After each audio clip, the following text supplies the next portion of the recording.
So even though we face the difficulties of today and tomorrow, I still have a dream. It is a dream deeply rooted in the American dream. I have a dream that one day this nation will rise up, live out the true meaning of its creed. We hold these truths to be self-evident that all men are created equal.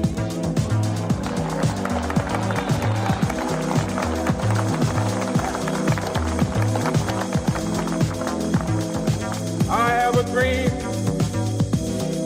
that one day on the red hills of Georgia, sons of former slaves and the sons of former slave owners will they be able to sit down together at the table of brotherhood. I have a dream that one day even the state of Mississippi, a state sweltering with the heat of injustice, sweltering with the heat of oppression. All right. Is the club okay? No. This is the brunch fest and the way shit works now. Welcome to the way shit works now. We're doing a little brunch fest that's fusing in with the club with Lucas. Thank you, everybody. In fact, I called this 7.0 Beast.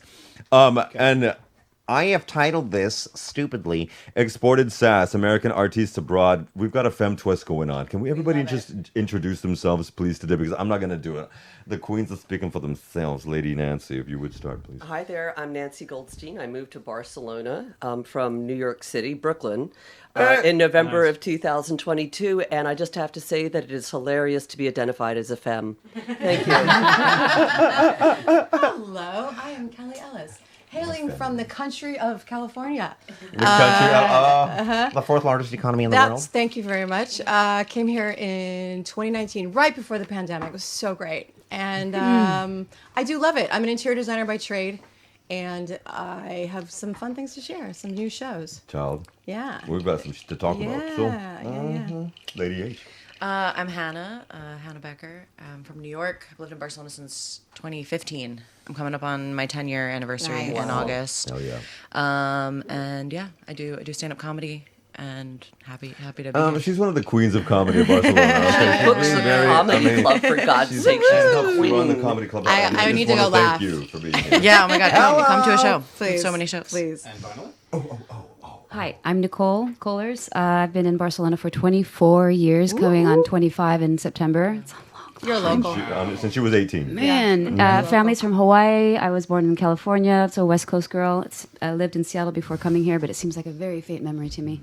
I am a schizophrenic artist, so kind of got a few things juggling and going on. So yeah, I'm happy to talk about it. And we do want to talk about it because you're going to be taking one of your one-woman acts abroad, aren't you not? Yes, I'm taking it to London in August. So that's what we're here And I am going to for. go see her in London in August because I'll be spending August in London. Oh, Donde? Where in And London? gigging. Oh, Well, I'm going to be hell to living the in yeah. beautiful Finsbury Park with a queer Nigerian German novelist and her spicy 8-year-old daughter. So I'm that sounds gigging and going to the BBC prom. So I'm incredibly excited. wow. yeah, I can't wait that's to gonna see be you so there. fun. I'm going to come see you too. Yeah. Can you tell me a little bit about your show? I don't really know anything about it. My show, it's a one-woman show. It's a theater piece, monodrama, and it's based on true events. My mother passed away in 2021 from COVID, and It's yours too. yeah, and so it's based on all that and my process of grieving and going through all the different, being so far away as well. And so I created this character, and she's preparing a eulogy, and she goes through all the different emotions and brings up different characters as well. It's not just what you expect as being sad, but there's also lots of humor in there as well. So That's great. hopefully you guys can come. Actually going to do it in July, 26th and 27th at the BCN Studio in Barcelona. Okay, please. Exactly. And God, Cabaret that's El BCN Cano. Studio. Amen. So, I yeah. might be They're back by popping then. off. That's really great for grief processing and stuff like that. I Yeah. think it's huge because it's, especially in the States, it just doesn't exist. Like, there's this whole, like, pass on, like, processing move on kind of culture, and then it just becomes stuck in your head and develops in your personality in toxic ways. So, that's a big reason why. I mean, I'm fortunate to be an artist, so I was easily writing things down, and I knew that it had to come out a certain way, and it came out on stage. But I do identify that there are a lot of people that come to me and say, wow, that brought up some things in me that I hadn't addressed in many years, and I can see a shift in them. And it's a beautiful experience to go through. Yeah, I'm not sure if you're aware of media personality named Molly Jong Fast, but she actually has a book out now about dealing with the grief process with her mother dying of cancer. Oh. And Her I mother's feel like Erica it's- Jong. Well, Molly it's a bit of a revenge book. Yeah, but, I did as well. It's a right. little different. yeah. So I just want to say that, like, I think it's super fun to talk about, like, U.S. versus here stuff. But when someone else starts doing it first, I find myself becoming more nuanced. So I'm from the country called Brooklyn. And we do lots of grief processing and actually get a lot of shit for it. So I just want to say Which that part it of really... Brooklyn, can I ask? too. Well, I'm so Fort Green baby. I'm one of the people who gentrified... Bed-Stuy. well, actually, I'm in Clinton Hill, so I'm between Bed-Stuy and Fort Greene. Wait a minute. I lived in Clinton Hill for years across from the Church of St. Matt and St. Luke. I on still Clinton have a Hill. rent-control apartment there, so that can tell you just how much I want to be in Barcelona because my I ass bet is you in anything our Brooklyn. paths would cross. But I just want to say that so that I think that you know, there's definitely grief processing. Yeah. And when I thought about my answers to some of the questions that Lucas passed around, I think that the number one thing I've learned about Barcelona is that I haven't seen it all yet, and that life is different here in Spanish. It's different in English. true. I'm It's sure that different when in I learn Catalan. Catalan, it will be a different Yeah. life. Yes. And so, you know, as someone who deadlifted with straight men who wear nail polish at my CrossFit gym, you know, we do grief processing. It depends on who you know. Hannah, question. For those of us who have been here a hot minute, does it freak you out that within 72 hours they have to be interned in the ground? When people die in Spain, within 24 to 72 hours, you have to have had the funeral and they are buried. Girl, I'm Jewish. We do Yes, it I'm within like, that's like- 24. We do it Yeah. within 24. 24. We come from the desert. I was like, no, it doesn't freak me out at all. I think I think that makes cuts sense. a lot of the grieving process Time here. period, you mean? Like Well, I find it weirder to like put a dead body on display Same. and I'll go like look at Awake. it. Same. Like, Right. And hang In out your with your house. family In your and house. get drunk about it. Yeah. And by the way, we extend the process in Jewish culture by sitting Shiva for a week. So Right. so I just speaking for myself, I'm really a classic secular, shik-sedating, pork-eating, New York Jew, or as my mother would say, we're what the conservative and Orthodox would call Gentiles. Yeah. Ooh, But child. well, you know, you're a lot like my wife. but Same dynamic. one of the things that we do is we get the body into the ground because the body is not the part that matters. Right. Remembering the life and Right. taking care of the people who are still there by coming by with Right. food and company for a week. That's what matters. Amen. Yeah, Hell yeah. yeah. Agreed. And my mother died of COVID in As well. 2020 in the first wave to hit sorry. the nursing homes. And I'm thinking of calling my one-woman show Straight Jewish Barbie, but that's a whole other conversation. So I think that in the same way that 10 years ago we saw the first really significant pieces of work about Vietnam, Yeah. that we're going to be seeing the significant pieces of work about COVID. That's right.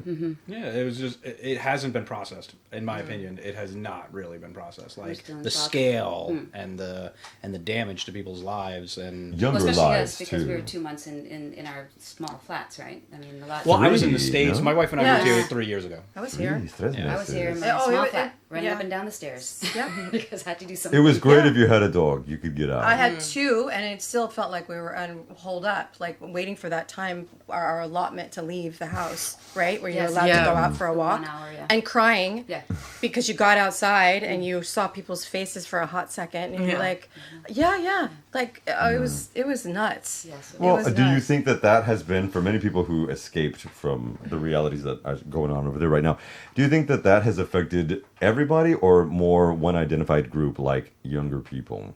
Oh, well, leaving school, not having the normal, Being inundated with this and only this for months. I think and it months locked and them months. into that. I think Oh, it for locked sure, them in yeah. even tighter I'm doing to it, I'm social doing it, media yeah. and to the online. And I think to all of us though. I mean, True, I think true, a lot of true. us got more addicted to our scrolling and Actually, all that I because kind of of got freaked out. I disconnected. I couldn't handle seeing what was going on and seeing other people. Look how I'm handling my lockdown. I'm in a beautiful garden house. I'm like, I can't see anything like this. Yeah. Baking So- bread, yeah. Yeah, so I just kind of stopped and I needed to disconnect. It's kind of like watching And Just Like That now. Disconnect. Everybody I know had a quote good COVID. Same. You know, we read, we learned languages, games. and for me, I was in Lava PS with a very small terrace, and so I got some sunlight and a set of weights. Where is that? And Nice. I was like, Imagery. yo, bitches, now all of you know what it's like to be broke and home single on a Saturday night. I'm calling your ass. So I had a different experience, but I think that the trauma that we had one pass at with COVID, straight people did. Queer people had it earlier with HIV and AIDS. Jewish people had it with the Holocaust. Always. That we learned that there are no grown-ups in the room, right? Like any sense that there was a big daddy who would take care of you, who would have a consistent public health policy, who would be able to stand their ground against idiocy, like the no-vax people, right? Like that. If you didn't catch that wasn't happening, then I don't know what to do for you. And I think that even people who won't admit it on a conscious level now know on a different level that there are no adults in the room, and that's its own kind of widespread cultural trauma. Yeah. Well said. What antidote do you think that can be little bit by bit against that? Forcing the Democratic leadership to get rid of all of their old dead guard. And I'm not referring to people by age. No, Bernie true. Sanders is obviously terrific, but Charles Schumer, who I'm sure is listening at this Our moment, senator. is my senator Charles. He's tuned in and live. lives 3 blocks away. And this whole attitude, which Joe Biden, who also took part in, that like it's a seniority system, you get to the top, then you get to spend your time there, fuck whether you understand what your constituents are talking about. I always knew who the Republicans were. I hold the Democrats responsible for what's happening now. I agree. 100%. Where are the leaders? I'm sorry, sweetie. They're Alexandra Ocasio-Cortez, and they can hardly be Yeah. bothered to talk to her. It's so sad. It's so sad to watch because I'm independent, registered independent, but I come from a very, very red county, and everybody that I know didn't have COVID because they were in a very, very red county. Everything was just la la land over there. They didn't do the test. They slowed the testing down. Oh no, they just had fun. It was lovely because it's just a bubble, But it was everybody had a different experience, and being independent, I watched all the different sides, but I was just so disappointed because I voted blue, just say it right now, straight down the board, just to cancel out my mom's vote.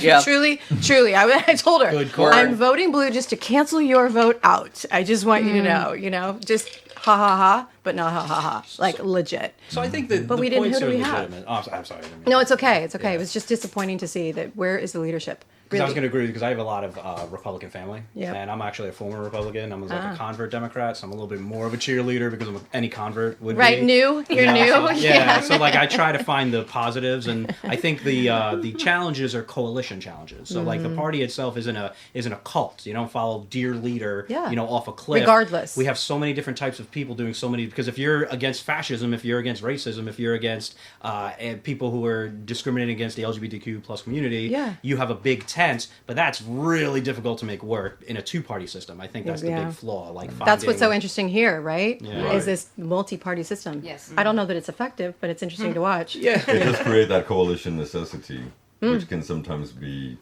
coalition. Right. I mean, we were talking about right now, for example, they're speaking here in Catalonia that they want to reduce the rate of working from 40 hours to 37.5. And some of the political parties are up in arms, but most specifically Junts per Catalunya, who, of course.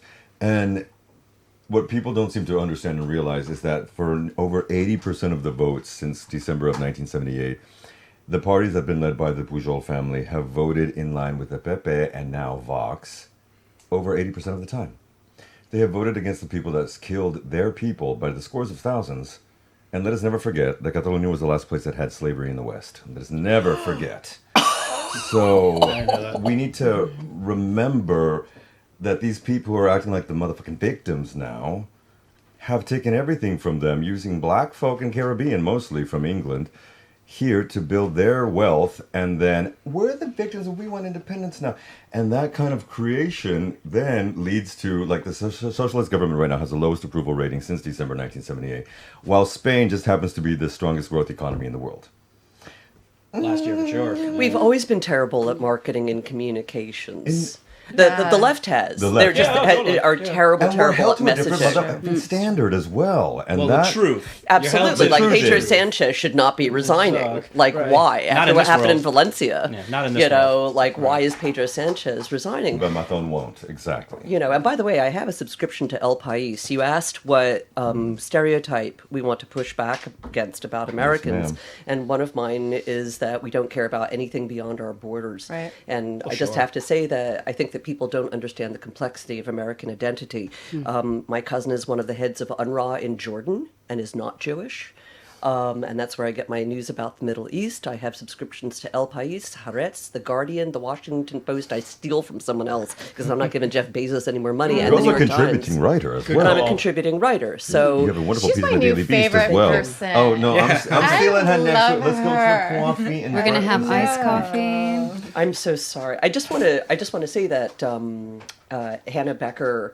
When I came here and got into comedy, it was because somebody just like there's someone named Kim Skinner who runs the Atomic shows for queer people and women and allies, and she will give anybody a chance to get up. And that Hannah Becker, who was as usual in between 19 different things and 20 different comic wars, Okay. like gave me her number after my first set ever, and then actually showed up and met me for coffee. So she is quieter than me because everyone else on earth is, but I just want to give a huge shout out and you know, say that there are people here who are really holding each other up, and there are women who aren't, you know, talking the talk, they're walking the They're walk. walking the walk. So- Well, can I ask you, Mijita?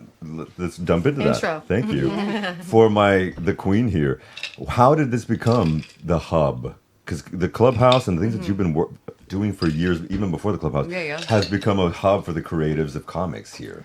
How did that happen? Was it a family reunion or more like chaos theory? I mean, I think a bit of both. Like when I first started, it was a bit more. There wasn't as much to go around, and so we all felt like we were like fighting for the scraps. And I think as we all built up our own shows, like it all culminated in eventually having the Comedy Clubhouse where. Yeah, like there's so much happening there. There's also stuff happening at other places, but like to be able to have a place where every night we're putting on shows and like not just stand up, we have improv, we have poetry night, we have you know stuff in Spanish and Italian and Russian, you know all this other stuff going on. I think it's become more of a base for the community. And when you talk to anyone about like what do you like about the Clubhouse, like everyone will just be like the community. It's the people. It's that you found your group of like little weirdos in this city that all want to like tell jokes and be silly and you know play games and be funny, and it's What inspired you? Is it? Sorry, I'm more squashing down croissant. What inspired some of your? Were there any specific women, if we could keep it that way, comics who inspired your comedy from back in the day? I'm just out of curiosity. Well, yeah, I mean, I was always a big Amy Schumer fan, and now I'm not, maybe not so much.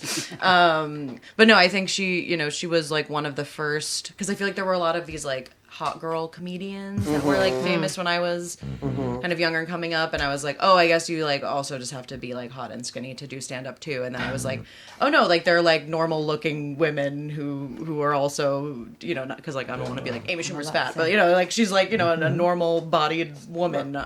Yay, Fortune. Yeah. Oh yeah. Fortune themes. Yeah. There's so many more like, women that aren't these just like supermodels, which is great. Also, be hot. Being hot is great. Like people should be hot. I think Be hot if you want to. Fucking hot right now. Yeah, not Being hot is great. If you want to, be hot. Yeah, but I think there was something about like being a kind of normal person and just being like I have my own experiences that I want to share.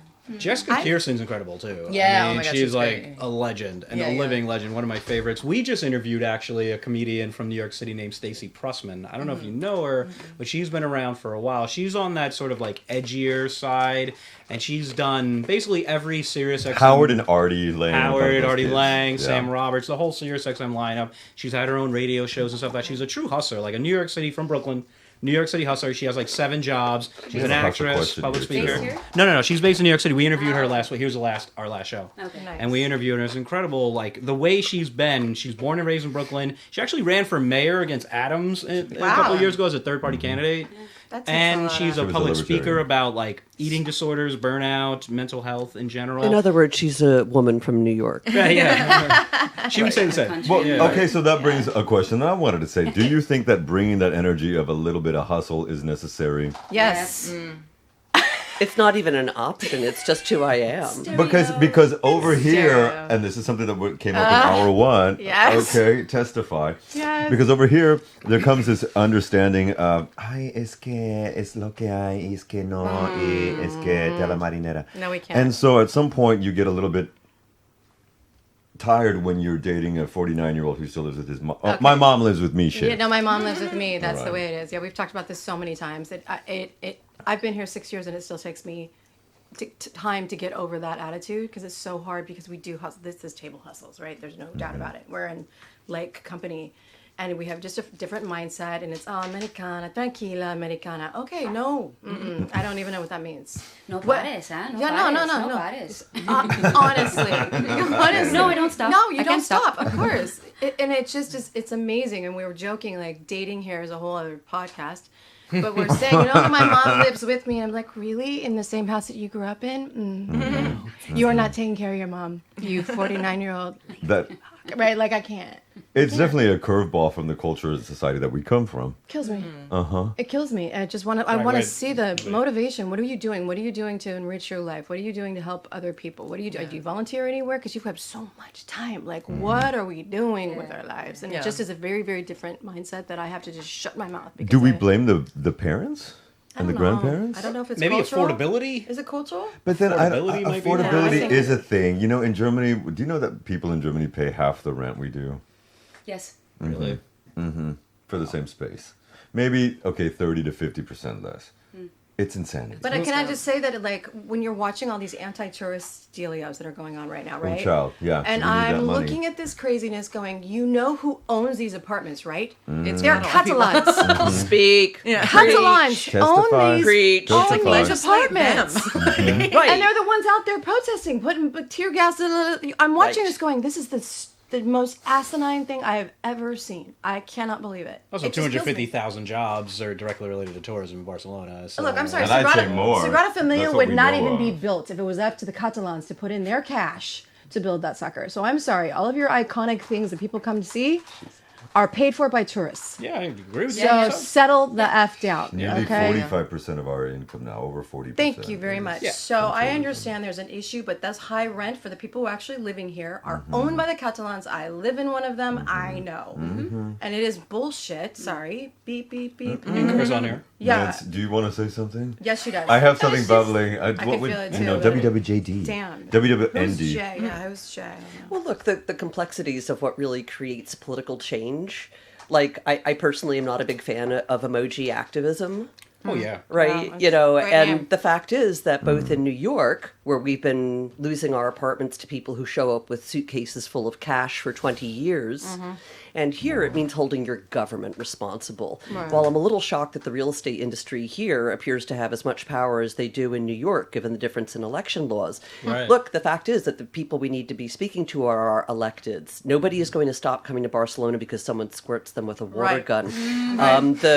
People need to be protecting, and I believe that It'll feel people good who pay in the taxes summer. here should be protected by their government. And by the way, I first came here in 2006, and if I were Catalan or if I lived here, I would be absolutely bullshit over the way that Barcelona has changed. Yeah. It's just a question of who to hold responsible. But I absolutely agree that this town is over-touristed. I also think that Cambridge, Massachusetts, where I spent 16 years of my life getting a series of degrees and sober, and New York, where I spent 25 years, should have signs over them saying, launder your money here, buy an apartment. Why? Like, Really? You mean Yeah. Trump Tower? Yeah, but so they need to pass a pied-à-terre tax. They need to, but absolutely, people are right here, and locals are right here to be outraged. I'm outraged at the over-tourism of Barcelona. Well, it's Especially interesting. the- They're expanding the airport, but they're spending $3.5 billion to Billion. expand the airport. And just $1 billion on the stadium for That's Spotify. right. And they're expanding the Spotify. ports. They can bring in more cruises. Like, so this day visitor is a deal. It's here to stay. It is here to stay. So what's going on? I feel like Barcelona went through some really fast growing pains. I feel Yeah. like since the Olympics, it was a 91, 92. 92. It was like, oh, yes, of course. And when I got here in 2001, I could see that, yes, there was tourism, but of course nothing like compared to now. But you could tell that they weren't ready for the amount of that responsibility and the amount of people that were coming in and the kind of service that they were supposed to give to the people. You know, all of this, you could tell there was just like kind of this, Who we was want the them to come leader? in, but we don't know how to Was do it Felipe Gonzalez at that time, or was it Aznar? Aznar was... I don't remember at the millennium because you were here around that time. Aznar, it was Aznar and Blair and Bush. Bush Jr. Well, you're right. It's Fun. about 15 million tourists a year. The Sagrada, I think it's about 7 million. And the city And proper, none of them know how to walk on the right side of the sidewalk. None of them. And you make a good point Tourists about everywhere. You make a really good point about the cruise ship. So it's different. My best man is coming with his fiance for a couple of weeks, and we're going to restaurants. We're going to Playa de la Musica Catalana. We're going to the Gothic. We're going to spend money and stimulate the economy, which is exactly what people want to do. I feel like when you come off a cruise ship, You have 8 hours. you have 8 hours, and you also all your food is comped on the boat, so you're not going to pay for food. They're not. So it feels like a little bit like locusts. Yeah. Like it's people that are not going to spend any money. Maybe they'll buy a trinket, like a little fridge magnet. That's why you got every other store being a souvenir shop. Right. And that's Especially in and that's a Borbon. problem. I Oh. have an issue with those cruise liners. Do you have a most despised, we don't like the HATE word here, but do you have a most despised area of the city? Mine is Barceloneta. During the summer, it is for sure. I'm not a Anytime. fan. I think every area has there's a nice vibe to every area. Some areas, you know, past certain hours, you don't necessarily want to go down those areas, right? It just depends. As someone who fights my way through every day at Barceloneta to get to the absolutely astounding CNAB, 50 euros a month for 2 outdoor 25-meter swimming pools next to the ocean? Yeah. Hell yes. And the most gorgeous bodies in Barcelona. Yes. I mean, CNAB is how I know I'm gay, because those boys are gorgeous. Yeah. Holy God. So, you know, it's... CNAB? What's CNAB? It's it's me being embarrassed to it's a- speak any kind of Spanish. Would you mind? It's a gym that has a Club great big Rato pool so right on the beach. Barceloneta. It's on the beach. Yeah. You've seen it. Oh, And it's- there's two yeah, next to yeah. each other, a private and a public. And I there's belong Olympic to pools. the public, partially government-funded one. Right. I've realized that socialism just means that your taxes actually go to some things that serve you, and capitalism, it means it goes to an extremely large military that makes decisions that you completely disagree with. Amen. And immigration So- enforcement. well, that was anyway, another question we yeah. had. Healthcare. And the question was, what's it like having it when you don't require a second mortgage or something like that? Kelly, for example, Hello. you've had some stuff done. I had a hip replacement surgery here. Wow. 3 years ago. Didn't know I was going to have it, but it was sort of a genetic thing. Dad had it. Kind of looking at it down the road. Super active, doing all kinds of great stuff. Gym, da da da da. And here I am in this country, and I was paying, sanitas because I was on a non-lucrative visa, so that's what I had to have was my, insurance, full private insurance, which was ridiculous, right? Less than 150 euros. It's Come on amazing. now, Yeah, like it's died. So yeah, of course I'll pay that. I was waiting for the shoe to drop. I was waiting for something to happen. Where's the deductible? Where's the triple, quadruple my monthly after this surgery? Because it was huge surgery, Yeah. right? And I was in the hospital for 3 days, and it was glorious. And I just had one eye open, waiting for the mail, thinking something's going to show up, and it didn't. And it didn't. And I was like, wow, this is what healthcare is supposed to be. Yes. Yeah. This is how it's supposed to be, and this is private. Yeah. This is private. So I know they pay insane taxes here. Yes. Right. Yes. For this public system. The taxes are very high. So please have something to show for it. And they do. Yeah. Our healthcare system is proof to that. Oh, the I minute agree. you don't go bankrupt, getting an appendix out, Or an appendix. Yes. you automatically realize It's how disgusting. good it is. It's disgusting. Yeah, It is the number one thing that makes me so sick about the US Oh, is absolutely. our healthcare system. The healthcare system is a disaster. If you're rich, it's the best in the world. It's If you have plenty of money, the U.S. healthcare system is But the best even in the world. then, you're still paying if you have An a arm and a serious if you have a serious issue, like you Oh, yeah. need you need 24-hour care around the clock, like even, family in homes. Right, yeah. No, my grandfather was the same. Yeah, he was terminally $7,000 ill a for month, 2 years. $8,000 a That's month. absurd. It's absurd. And more if you want them to be showered twice a Right. week. This And is fed. crazy. And It's- fed. Who And that's what I does mean. If that? you're rich, it's affordable. Yeah. If you're not, it's bankrupting. It's, Yeah. I had my son here, and it was almost 17 years ago. Oh my god! But I felt like I was in great hands. I had no worries whatsoever. It was great experience, and I'm not sure how it would have been in the States, but Expensive, I can tell you. Yeah, that, but also That just we know. Yeah, but also I went to La Maternidad. They're known for Yes. it's based on birthing. That's what a it is. hospital, very famous for it. And they just have this way. They said, "Do you want to have a natural birth?" I said, "I'll try." So they said, "Okay," and they left me in a room. Wow. After some hours, I said, "I think I'm over this. I want the drugs." Squirrels I want came the up to drugs feed now. her. Exactly. How Natural. big an epidural do you have? Yeah, I know. Oh, girl, you want to There's a see before that? and after. My husband took a picture of me, and I'm like this. I'm like the exorcist with my hair. Yeah. And then after, I'm like, This is great. Yeah, this is great. Yeah. But no, it was a great experience. So, Yeah. Does living abroad make you funnier, more introspective, or weirder, or all three? All three. Awesome. I love Yeah, that. just the That's the same thing answer. as growing old or getting sober does. It's an opportunity, and whether you take it or not depends on you. Do you still work the steps? Yes. Amen. Well, I mean, they're an internal part of people's lives. Like either you care about You pay attention correcting or your you don't. shit or you Or not. don't. Yeah. Do you think? My grandparents actually 45 years sober before my grandfather passed away. They both worked the same program. I'm a AA rooms kid playing off to the side with my best man who's coming to visit. And I really respect the hell out of that. It's a hard life change. It's a hard mental change. That's really cool. So this is an anonymous program, so I'll simply say that I'll be 38 years sober on June 28th. But I do want to say something about the Comedy Clubhouse and to say it especially for my sober community, which is that John Alice, who runs it, has a large, constantly full, free container of spring water. And That's that nice. the bar has never ever looked at me sideways, That's nice. you know, Yeah. for getting Vichy water. And the Yeah. fact is that if you're in the entertainment industry, most of it separates into sober and we're saving a chair for you. And so I just want to say to anybody who's scared to come to the Comedy Clubhouse or any of the other venues because they're scared that it's a huge drinking scene, I just want to let you know that you've got sober community there and many people who aren't sober who will completely respect and honor and help you at that decision. So don't be afraid to come out into nightlife. Do you I'm find an that? Al-Anon plenty of kid. comedians that talk about it too, like Kyla Cobbler, Ian Anderson. Right. Everyone talks about it, and it's Yeah, great yeah. because it brings. She's great, my Yeah, God. people. It's out in the open. It's not big. Yeah. You know. Yeah. Right. I think it Becoming used to be more- more. Yeah, I feel like it used to be more of a thing of like everyone would just get hammered at every show, and I think in the past couple of years, I don't know, maybe we just grew up a little bit. Yeah. We're like, oh, this isn't sustainable, and No. like more and more people have been either going completely sober, being like, I'm, reducing my intake. I'm gonna have like a sober month. I'm gonna just experiment with this and see how this makes I me think feel it's and how this affects happening my art more. and all that. Yeah. It's Yeah. happening more. There's a generation that is just like, why are we killing ourselves? And it's not my generation, I can tell you that. No, it happened in your generation too. You just don't know these folks. Look, I I'm bottomed dating 'em. out in graduate school. I bottomed out in graduate school making Brandeis the world's most expensive and rigorous open air rehab.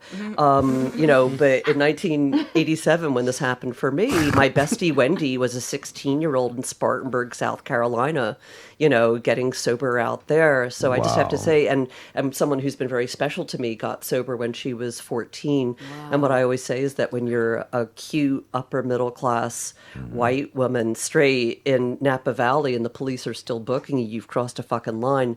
So when we talk about what's different about here, sobriety and therapy both seem to be relatively new concepts to Barcelona.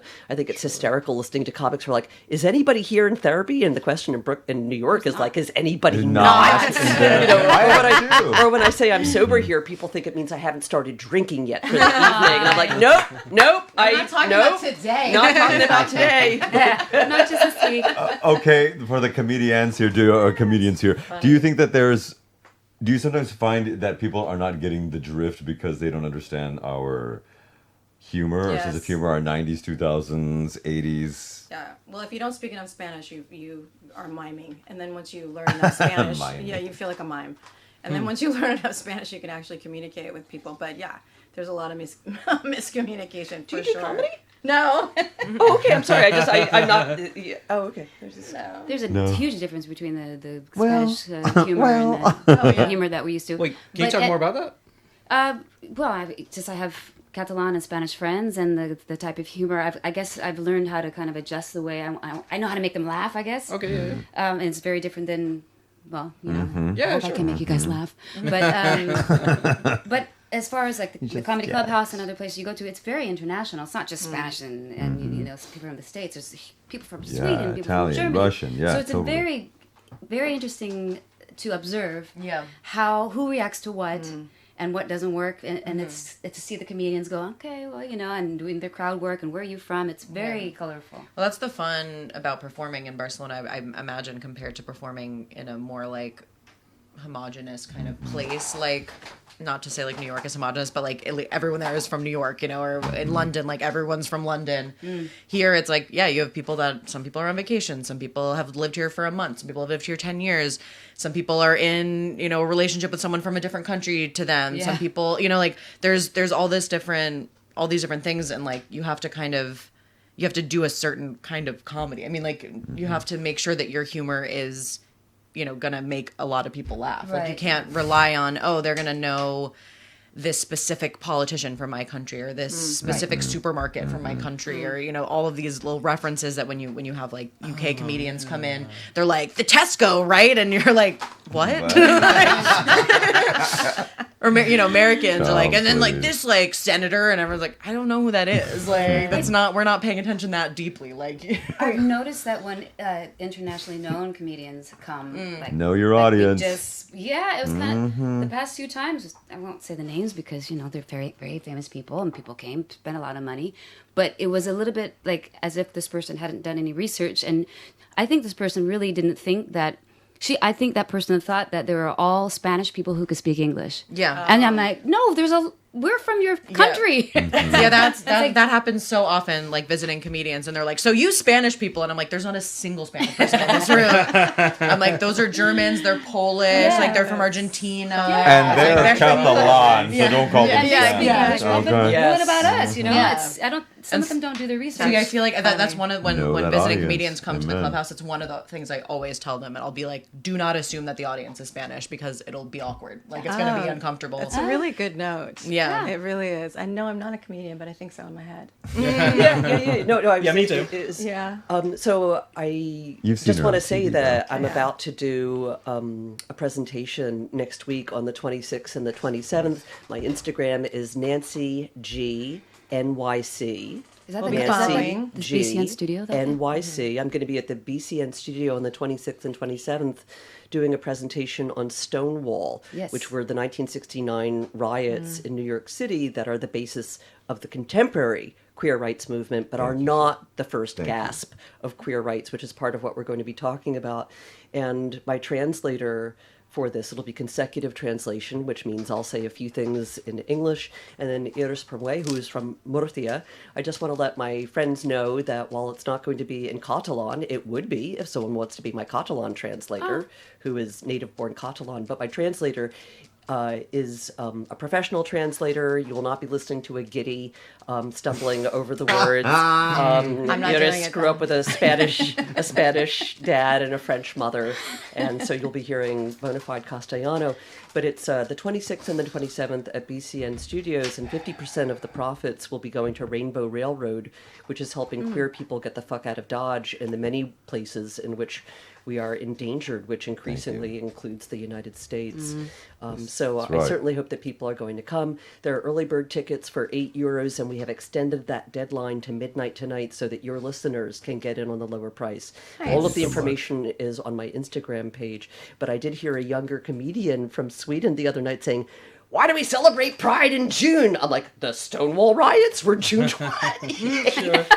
Well, the real question is, why do we celebrate Pride in July in Barcelona? What's the story of because the that? boys want to have a circuit party culture, and you And can't the make praise. all of your Thank money you that I everywhere didn't have on to say June that shit. 28th. But even in the United States, for example, Porter Grubbs, who was one of the queer comedians I was performing with last night, told me that in Atlanta they do it in October because it's too freaking hot. Oh, that makes sense. So, but New York, of course, we're like, it's June 28th, motherfucker. You know, which also happens to be my sobriety date. Definitely not planned. What? Definitely not planned that way. Kismet. But so June is a good month for me. I want to thank you for even doing that, because the things that I've understood or learned here in the community is that people do not understand or respect the community and what people had to die and fight for. That's right. true. And when you have people like Roland fucking Emmerich making a movie that really whitewashed that, Yes.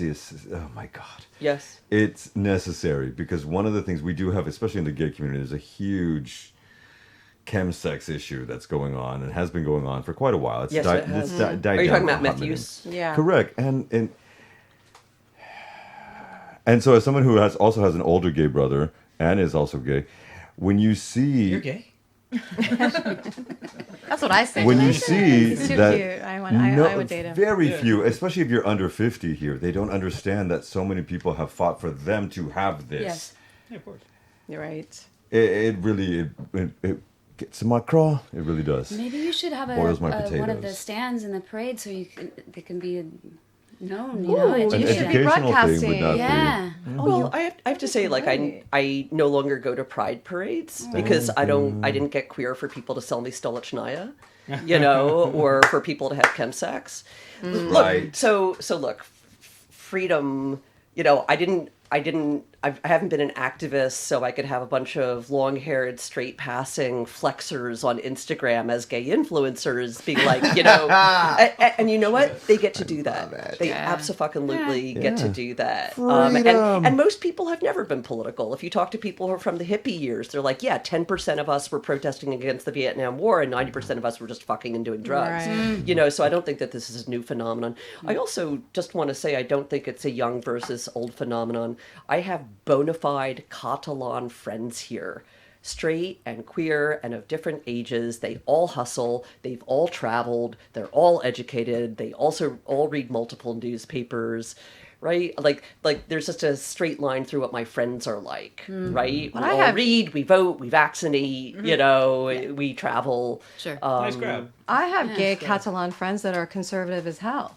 So there's a mix. There is. A very strong mix. I mean, they It's a are very like, log-cabin they are Republican junts. moment. Yeah. Yeah, I don't Yeah. do the apps Jules anymore, are but there are back, eh? actually queer women who don't support abortion. I'm like, you know, and I'm like, Wow. and there's queer men who don't support things like See? so. And I want to say to my friends here who are like, there's no difference between the parties, that Spain has the most progressive transgender law on the books in the entire EU. I chose to live in Barcelona very intentionally as a queer Jewish woman. I needed to, you know, it's so interesting when you hear your straight friends who have more money talk about living here. They're like, I was looking for a place that has a terrace. I was like, I'm looking for a place where no one burns a cross on my lawn. So I just want to say that if you think that your vote doesn't Justify. matter, you know, if you think it doesn't matter to vote for a place that still has abortion access, that still has transgender rights, that still has elections that are considered legitimate, even if everybody fights about it, think again. Get your ass out there and vote and change the political system. I know it's not pretty. I cannot tell. I can count on one hand the number of times I have voted for a candidate who I thought was qualified for that office. Straight up. But you know, whether or not you vote and where you live and what you true. support makes a huge fucking difference. I encounter that with my uni students. I can't even begin to tell you. And there is that sense of apathy that we brought up in the first hour. Right. That I'm just a pops big its proponent head. of harm reduction. I mean, Yes. I genuinely think harm reduction, voting for harm reduction is a very good thing. And We have harm reduction in Spain. Yeah, and I just think it's critical. I really do. Like, so I'm somebody who's a former Thank you, Republican, Yolanda actually, Diaz. former Libertarian, as I talked about before. So, like, I think the personal belief is different than what you vote for and what you implement. So, like, a government with the power to force birth is insane. Like, that power that a government could possibly have is how it can be give you used 5,000. and abused. It's just horrifying. It's just absolutely horrifying. And if the government could force men like myself to have to give, it would have been abortions for everyone. Yeah, like on the corner, you would be getting Yeah, abortions. exactly. It's just sickening. So that's what led me to be more pro-choice, even though being an Irish Catholic background and a former Republican, I was like, we can't be having a government with this power. This is insane. Like, this is not freedom. This is not what I believe in. So I get that. And the blatant... It just actually makes me sick that people can't be who they want to be without any, like, no choice of your own, how you were born, what you were doing. And that has to be demonized. Like, not your choices, not your life, not what you're contributing to society. It's just how you were born is we're going to hate you for it. But even if you And weren't I find born it that repugnant. and you chose it, which I also know. Right. And I just find that, Just like, what it's that's your why I'm a choice. convert. Yeah, that's why I'm a convert, because I believe in, like, general harm reduction, and I believe that, like, we're all in the mix. Why are we, like, shitting on other humans for choices? Because we don't appreciate and we do not value the spectrum. Well, Because anybody who it's a says, sliding yeah. scale, right? Yeah. It's like we're this or you're this. You're either gay or you're straight, and people they don't respect this spectrum of people that you can choose. How do you feel? How are you happy? Where do you love? Where do you live in harmony? Where do you find your peace?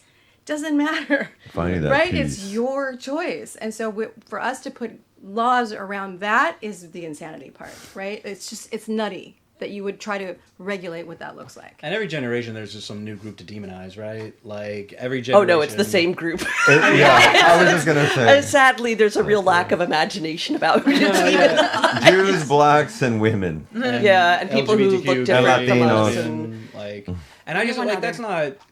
that's not like because I grew up in this whole manosphere Republican kind of thing, and I guess having the love of a good woman probably changed my mind. Talk about women.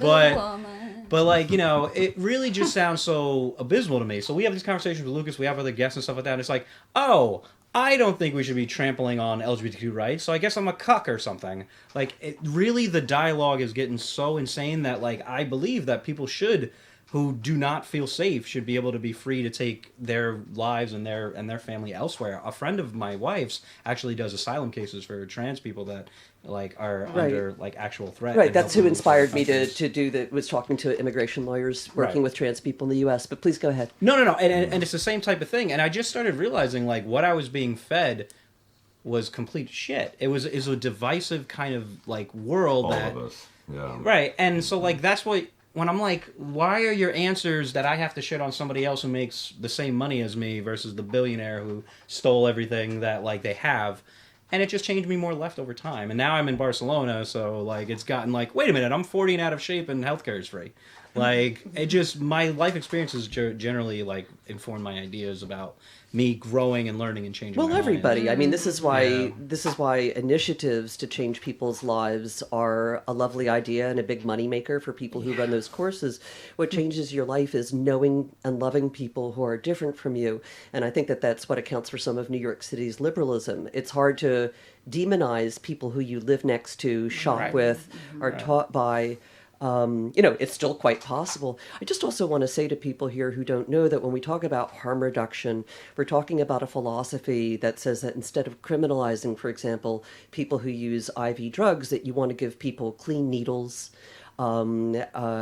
You want, instead of criminalizing the distribution of contraception, especially to young people or people who can afford it, you want to make it available to people because you don't want people to die about the choices that they're making. And many people who are in harm reduction, which is where I learned about auricular acupuncture and so forth, are people who are sober. So that we're not always, the idea that people are demanding that you give up all your drugs or that you're worthless is absolutely not true. We want people to live long, happy, healthy lives and be able to make their decisions and not die over them. Yeah, your right. addiction shouldn't like say then you can just die. So an example from my personal life is that like I spent my entire childhood at AIDS walks because my parents died of AIDS. And so like I got Oh, I'm so very sorry. familiar. Blood No, thank you. transfusion? I appreciate it very, very long time ago. Blood And- transfusion? Yeah. I'm So so like my sorry. father, Yeah. they were very young, and my father got into like intravenous like drug use, and Right. back then when like Reagan was calling it homo cancer, or I'm sorry, Reagan's advisors were treating it like some like as in COVID, almost the same thing, the same COVID playbook. They just didn't know. There was no information out there, and it was a Well, death they knew, sentence. they didn't care. That's Oh, the wait, thing. yeah, Wouldn't the even mention people the in charge word. knew It's and quite didn't care. different. And so, like, I completely agree with the way to, like, that's actually the way to do it, and that's why I'm such a harm reduction advocate. Is that, like, you were saying about, like, clean needles and processes like that make people, like, safer, and it's like, listen, I know you're making a destructive choice, but that doesn't mean you have to die for it. Yeah, I mean, I'm clearly alive because I did the drugs of my time and my class, right? In my day, nice Jewish middle-class girls didn't do heroin, you know, and that's why I wasn't doing intravenous drugs, but not because I was making wise life What decisions. did they do though? Yeah. Well, I, you know, when people ask me what I was addicted to, I'm like, well, I was interdisciplinary. I mean, I think it's like, what addict is so dumb that they only have one drug? You know, like you just get high on whatever the hell you can. You know, and I, you know, it's Skirted around that love. but I just want to say that I love Barcelona and that I really appreciate the way that people have welcomed me here, despite the incredible complexities of what it means to have people come into your city who are other than you, who raise rents, who are competition for comedy spots, that I think that there's been an enormous amount of graciousness, and that the cariño culture here, the fact that I can be having a conflict at the bank and that the bank manager and I look at each other and touch each other's arms and laugh over the system going badly is like incredibly delicious. I also want to say that as a third generation Jewish American whose great-grandparents left Belarus in the 1880s because they were setting fire to Jews in the streets. Victoria. That I just want to say that when people say, like, they make fun of America, like, I'm proud of the people who got out into the streets of the United States last week for No Kings. I've got goosebumps. And here that there are many. Because he helps organize. Right, it. there are many different ways to be from the United States, and I'm not ashamed of Alexandria Ocasio-Cortez or Bernie the next Sanders mayor of New or York. Jasmine Crockett I wish he was the mayor of New York. We or don't really have Linda any- Sarsour. You know, we are, Comptrollers, you know, immigrants, we get the job done. So I just want to say that I am deeply grateful to the United States. I will never renounce my American citizenship. I'm here for physical safety. I'm here because I'll be getting my hip replacement with Sanitas in September. Stop. You know, and I needed to be in After a culture. paying in for so long, I needed to yeah. be in a culture where I could grow old and not die from it. Do you feel less stressed, everybody? Does everyone feel a little less stressed maybe here than they would be right now? We're I have to- stressed I have about to different tell you. stuff. We're stressed about different stuff. I mean, I'm Okay. reading the news actively. So on the one hand, Right. I'm, you know, Why do you say no? Because Kelly? I live in a bubble. I mean, if you've ever been to Orange County, nothing happens there. I swear to God. You don't even know the world's happening around you. It's ridiculous. You go back and go, does anybody know what's happening on the earth? Like they just don't feel anything Why there. should we? No, Yeah, exactly. right, Everything's right. fine and Do great you remember and Kids in the la Hall? Do you remember Kids in the Hall? Yeah. Yeah, it's Canadian, right? Yeah, and there was a movie they did called Brain Candy. And at one point they said LA, where it's 72 degrees in the head all the time. And it's an element where, do you find that, for the Cali girls, is there a truth to that? Hey. Oh, well, yeah. I don't know checked out people. I mean, I don't hang with them. I know they exist, but I'm not interested in them. But you know they're there. Of course they are. yeah. It's 90% of the population. I would say I'd say 97% actually. It's a choice. It's a choice, and it's probably to protect themselves from freaking out. And Yeah, totally. You know, I get it. Absolutely. It's not it's So not affecting undealt us with trauma today. responses. Is that what we're talking about? Speaking of, Circle back. circling around to things that everybody's has coming up in the next Yeah, let's end on a months. positive note. Yes, Okay. please. For example, Nicole, Yes. take it away. What's coming up next for you? What you got for us? Thankfully for the arts, I'm able to express myself through the arts, and I have this solo show that I've written and performed in, directed by Javier Galito Cava, and it's called Fickle Eulogy.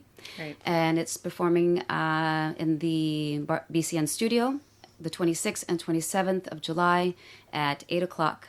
So go to the BCN Studio and get your tickets, and I'll be happy to see you there. Absolutely. It's- Or join me in London London. And yes, come, and I'll take come it to see London there. in August, 16th, 17th, 18th. It's a Saturday, Sunday, Monday. Excellent. I At will the be Hope there. Theater.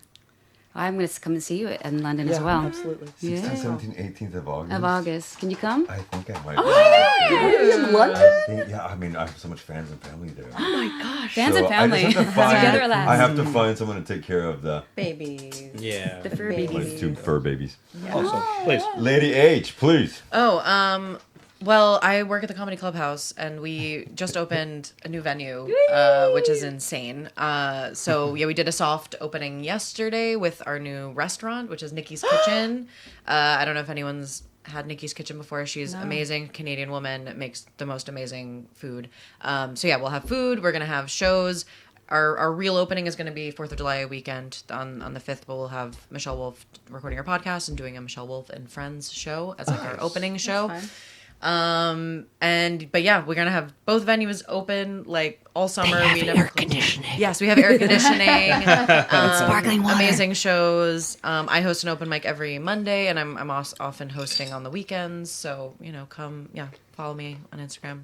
Check out the Comedy Clubhouse. Hannah Becker Come Comedy. to the new place. They're both in Bourne. They're like, the new place is like 2 minutes from the old place. So Yep. Oh, cool. yeah, On Via Letana. So yeah, Via Letana 6. It still has the old sign on it, but we're working on that hopefully soon. Oh yeah. But yeah, come check it out. Eat some food. So we're not have leaving. some That's laughs. what I'm hearing. Yeah, here we go. Yeah, it's great. Excellent. It's great. I love it. Kels. Hello. So I do I've been doing television for many years in the U.S. Interior design TV. I started off on TLC in those good old days. Wow. Many HGTV shows. And so now I have a current show called Extravagant Spaces on the Design Network, where I go back to the good old US of A and I film the incredible, extravagant homes that some of these people live in.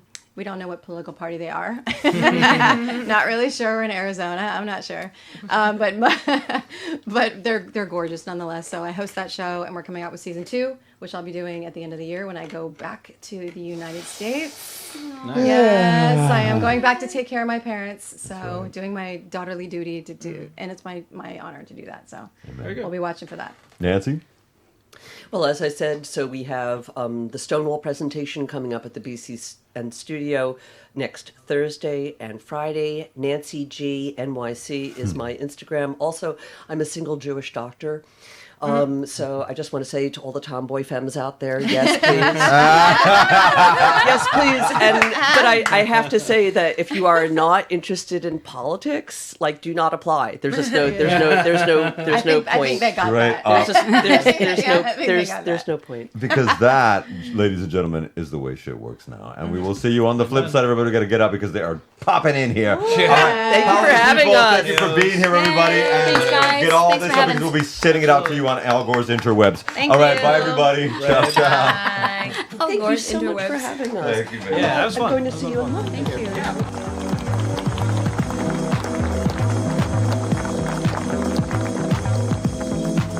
So even though we face the difficulties of today and tomorrow, I still have a dream. It is a dream deeply rooted in the American dream.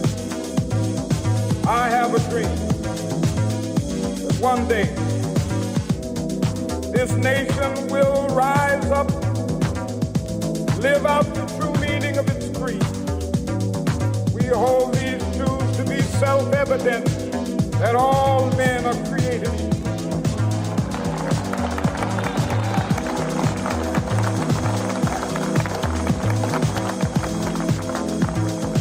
I have a dream that one day on the red hills of Georgia, sons of former slaves and the sons of former slave owners will be able to sit down together at the table of brotherhood. I have a dream